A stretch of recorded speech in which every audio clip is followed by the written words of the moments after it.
வணக்கம் நண்பர்களே. இந்த பூமி மனிதர்களுக்கு மட்டும் சொந்தமானதில்ல. இங்கே பல லட்சம் உயிரினங்கள் சேர்ந்து ஒரு பெரிய சாம்ராஜ்யமே நடத்திட்டு இருக்கு.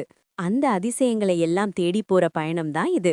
வரவேற்கிறேன். இது உங்கள் கிங்டம் ஆஃப் அனிமல்ஸ். இந்த சீரீஸ்ல நாம முதல்ல பார்க்க போற விருந்தாளி ரொம்ப ஸ்பெஷல். ஏன் தெரியுமா? விண்வெளியில ஸ்பேஸ்ல இருந்து பார்த்தா சீன பெருஞ்சுவர் தெரியுதோ இல்லையோ, அண்டார்டிகாவுல இருக்கிற ஒரு விஷயத்தோட கரைகள் செயற்கைக்கோள் கேமராவுல தெளிவா தெரியுமாம். அது வேற எதுவும் இல்ல, அங்கே கூட்டமா வாழ்ற பெங்குயின் இனத்தோட கழிவுகள் தான். இன்னைக்கு நம்ம பார்க்க போறது சும்மா ஒரு அழகான பறவைய பத்தி மட்டும் இல்ல, 6 கோடி வருஷமா இந்த பூமியில வாழ்ந்துட்டு இருக்கிற ஒரு ஆச்சரியமான உயிரினம். பொதுவாக பெங்குயின்னு சொன்னாலே நமக்கு பனிக்கட்டியும் அண்டார்டிகா குளிரும் தான் ஞாபகம் வரும். ஆனா உண்மையிலேயே எல்லா பெங்குயின்களும் பனியில் வாழ்வது கிடையாது. தென்னாப்பிரிக்கா, நியூசிலாந்து, ஏன் பூமத்திய ரேகைக்கு மிக அருகில் இருக்கும் வெப்பமான தீவுகளில் கூட பெங்குயின்கள் வாழுது. ஆனா ஒரு விசித்திரம் என்னன்னா, வடதுருவம்னு சொல்லப்படுற நார்த் போல்ல ஒரு பெங்குயின் கூட கிடையாது. இவை எல்லாமே பூமியின் தென்பகுதியில சதர்ன் ஹெமிஸ்பியர்ல மட்டும்தான் இருக்கு. சரி, இப்போ உலகத்துல எத்தனை வகை பெங்குயின்கள் இருக்குன்னு தெரியுமா? இன்னைக்கு தேதிக்கு மொத்தம் 18 வகையான பெங்குயின் இனங்கள் தான் பூமியில வாழ்ந்துட்டு இருக்கு.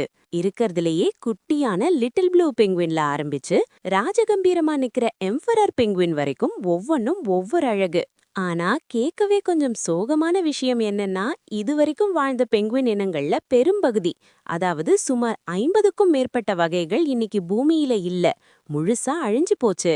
நியூசிலாந்துல கிடைச்ச சில படிமங்களை வச்சு பார்க்கும்போது ஒரு காலத்துல மனுஷங்களை விட உயரமா, அதாவது 6 அடி உயரத்துல மெகா பெங்குயின்கள் வாழ்ந்திருக்கு. இவ்வளவு பெரிய ராட்சத பெங்குயின்கள் எப்படி அழிஞ்சு போச்சு? பல கோடி வருஷத்துக்கு முன்னாடி கடல்ல திமிங்கலங்களும் சீல் போன்ற பெரிய விலங்குகளும் உருவாக ஆரம்பிச்சப்போ உணவுக்கான போட்டி அதிகமாச்சு. கடல்ல சாப்பாடு தேடுற போட்டியில திமிங்கலங்களுடனும் சீல்களுடனும் இந்த பழங்கால பெங்குயின்களால போட்டி போட முடியல. அது மட்டுமில்லாம பூமி வெப்பமானதும் ஒரு காரணம்.